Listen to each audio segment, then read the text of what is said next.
तुम तो नर हो, नारायण को भी इस बानर की आवश्यकता पड़ी है, तो बुलाओ।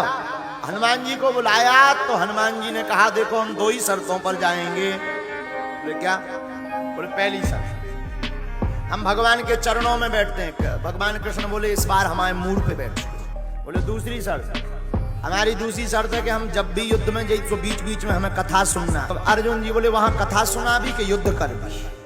वहां लड़ाई करने जा रहे, मारा मल्ला होने, अब तो अल्लाह ने राम कथा सुनाई। हनुमान जी बोले तो हमारी तो शर्त है, भगवान जब भी लड़ते थे तो बीच बीच में धर्म युद्ध के बारे में, धर्म रथ के बारे में चर्चा करते थे, अगर आप गारंटी लो तो सुनाओ।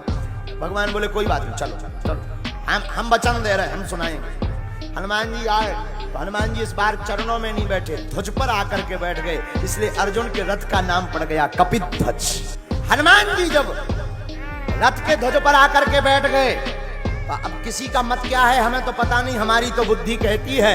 आप लोगों को लग रहा होगा कि भगवान ने गीता का उपदेश अर्जुन के मोह भंग के लिए किया, हमें तो लगता है हनुमान जी को कथा सुनाने के लिए गीता का उपदेश भगवान कन्हैया ने किया। अब जब युद्ध पूर्ण हो गया, युद्ध के मध्य में एक और घटना घटी।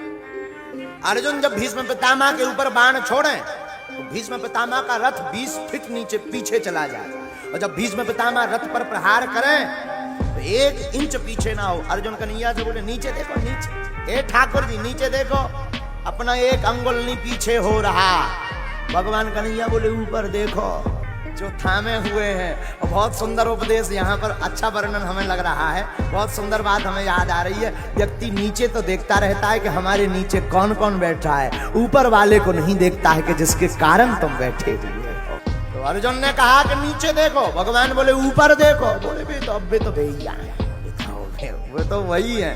अरे नहीं, ऊपर देखो, उनके कारण जिनके कारण ये रथ बचा हुआ है। जब युद्ध हो गया पूर्ण तो भगवान ने सबसे पहले अर्जुन से कहा तुम उतरो। अर्जुन बोले नहीं आप नहीं उतरो, सबसे पहले अर्जुन के बाद भगवान कन्हैया, और कन्हैया के बाद हनुमान जी। जैसे ही हनुमान जी उतरे सोई रथ में अग्नि लग गई, आग लग गई रथ में। अर्जुन के रथ जलकर भस्म हो गया।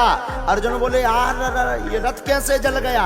भगवान बोले जल तो ये बहुत पहले गया था, लेकिन कपिध्वज में श्री हनुमान जी बैठे थे, ये वही हनुमान जी हैं। कहीं राक्षसों के घर जाकर के लंका जलाते हैं और भक्तों की लंका बचाते हैं। धन्य है वीर बजरंगबली, आहा हा, राक्षसों की लंका जलाते हैं और अपने भक्तों का रथ बचाते हैं। तीसरी सिद्धि है हनुमान जी की गरिमा है। अब चौथी सिद्धि सुनिए, लघिमा। लघिमा सिद्धि का मतलब होता हल्का सा, हल्का इतना कि पवन के वेग के भांति चल सके, उसको जो है लघिमा का। और हनुमान जी लंका उड़ करके लघिमा नाम की सिद्धि के सहारे ही गए। और हनुमान जी ने जो सूर्य को खाए, सूर्य के नजदीक पहुंचे, वो भी लघिमा नाम की सिद्धि के कारण। हनुमान जी एकदम सूक्ष्म हो जाते हैं, बहुत हल्के। पांचवी सिद्धि का नाम है प्राप्ति। प्राप्ति का अर्थ क्या है? प्राप्ति नाम की सिद्धि से कोई भी व्यक्ति सभी भाषाओं की बातें समझ सकता और बिना रोक टोक के प्रत्यक्ष अप्रत्यक्ष रूप से कहीं पर भी बिना पासपोर्ट के प्रवेश कर सकता। तब तो भारत है देश, लंका था विदेश। हनुमान जी ने ना पासपोर्ट बनवाया ना वीजा, हनुमान जी घुस गए और कोई पकड़ नहीं पाया। इसके पीछे रहस्य कुछ भी नहीं, प्राप्ति नाम की सिद्धि रहस्य है। और वहां तो ठीक है, लंका का राजा यानी राष्ट्रपति रावण, और रावण के घर की सिक्योरिटी क्या गजब की ना रही होगी उस जमाने में। उस रावण के घर पे भी सिक्योरिटी कचूनी बिगाड़ पाई है। हनुमान जी को कोई भी पासपोर्ट की जरूरत नहीं है, हनुमान जी को कोई भी गेट पास की भी जरूरत नहीं है, हनुमान जी को वीजा की भी जरूरत नहीं है। क्यों? क्योंकि अनंत बलवंत श्री हनुमंत लाल जी महाराज के पास में प्राप्ति नाम की सिद्धि है। ये पांचवी सिद्धि का चमत्कार। छठवीं सिद्धि कौन है? छठवीं सिद्धि है प्रकाम।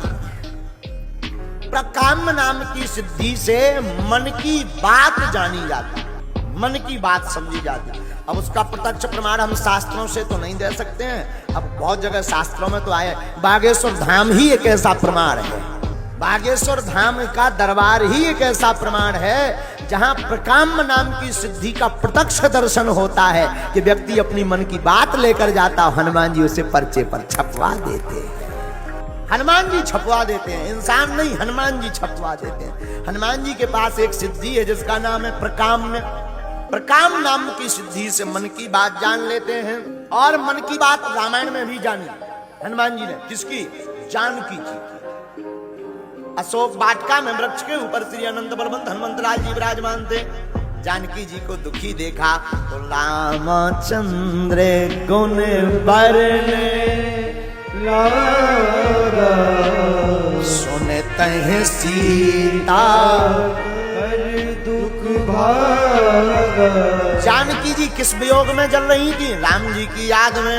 हनुमान जी बोले यहाँ वहां के झंझट छोड़ो। तुरंत राम जी की कथा मधुर मधुर हनुमान जी अपने मुख से सुनाने लगे, और कथा का ऐसा प्रभाव पड़ा कि जानकी जी के हृदय की पीड़ा मिट गई, और राम के प्रति आंखें छलक आई, और माता प्रसन्न हो गई। दूसरा जगह रामायण की मन की बात हनुमान जी ने कहा जानी? सुग्रीव की यहाँ हनुमान जी ने मन की बात जानी। सुग्रीव ने कहा ये जो पर्वत के नीचे दो राजकुमार आए, एक धनुष मान लिए गोरा सा, एक सामने से, जाओ हनुमान जी देख करके। तो हनुमान जी समझ गए सुग्रीव जी है रोगी, राम जी है वैद। सुग्रीव है रोगी, राम जी है वैद। तो हनुमान जी गए, आप चलो सुग्रीव से मित्रता करो, मैत्रीय करो। तो राम जी ने कहा देखो भाई हनुमान जी हम नहीं जाएंगे। बोले क्यों? बोले भाई बीमार हमारे पास आवे, क्योंकि हम तो वैद हैं, बीमार हमारे पास आवे, हम क्यों जाएं? हनुमान जी ने बहुत सुंदर जवाब दिया। बोले वो ऐसे बीमार है कि चल नहीं सकते। बीमार भी दो प्रकार के होते, एक शिथिल, एक चलने वाला। तो जो सुग्रीव बीमार हैं वो शिथिल बीमार हैं, इनके पास आपके पास चल करके बीमार नहीं आ सकता। कभी कभी वैद्य को ही बीमार के पास चल करके जाना पड़ता है। ये प्रकाम्य नाम की सिद्धि का दर्शन हो रहा है। सातवीं सिद्धि सुनिए, ईशत्व। हनुमान जी महाराज के पास में जो सातवीं नाम की सिद्धि है वो है ईशत्व। ईशत्व का अर्थ क्या होता? यह एक उपाधि है, इस उपाधि से ईश्वर तत्व बोध होता है, ईश्वरत्व बोध होता है। हनुमान जी को भगवान कहा गया, और हमारी तो बुद्धि कहती है कि इस चौपाई के, इस सिद्धि के कारण ही हनुमान जी का चारों युगों में प्रताप। हनुमान जी महाराज के पास में जो सातवीं सिद्धि है वो ईशत्व नाम की सिद्धि है। इस सिद्धि से हनुमान जी चारों युगों में पूज्य हैं। आपको गांव में राम जी का मंदिर मिले ना मिले, शंकर जी का मंदिर मिले ना मिले, पर छोटे से छोटे गांव में अनंत बलवंत वीर बजरंगबली का मंदिर जरूर मिल जाएगा। ये सातवीं सिद्धि का चमत्कार है। आज के जमाने में किसी को अगर डरत तो केवल इंसान एक ही आदमी डरत, केवल हमारे गदा मुगदर वाले बब्बा जू को। ये हनुमान जी की सातवीं सिद्धि। आठवीं सिद्धि और अंतिम सिद्धि कौन सी है जरा सुनिए। आठवीं सिद्धि है वसत्व। वसत्व नाम की सिद्धि से कोई भी व्यक्ति किसी को भी अपने बस में कर सकता है। वसित्व नाम की सिद्धि से हनुमान जी महाराज किसी को भी अपने बस में कर लेते हैं। राम नाम जप करके श्री हनुमान जी महाराज को बस में कर लिया, और सब दुखों को, भूत प्रेतों को भी अपने बस में हनुमान जी कर लेते हैं। हनुमान जी ने भूत प्रेत पिशाचों को भी अपने बस में कर लिया, क्योंकि हनुमान जी के पास में आठवीं सिद्धि वसत्व है। बोलो हनुमान जी महाराज की जय। अच्छा, अब ये तो 8 सिद्धियों की बात हो गई। अंतिम सिद्धि है बस में करने वाली। राम जी को तो बस में हनुमान जी ने राम नाम जप करके कर लिया।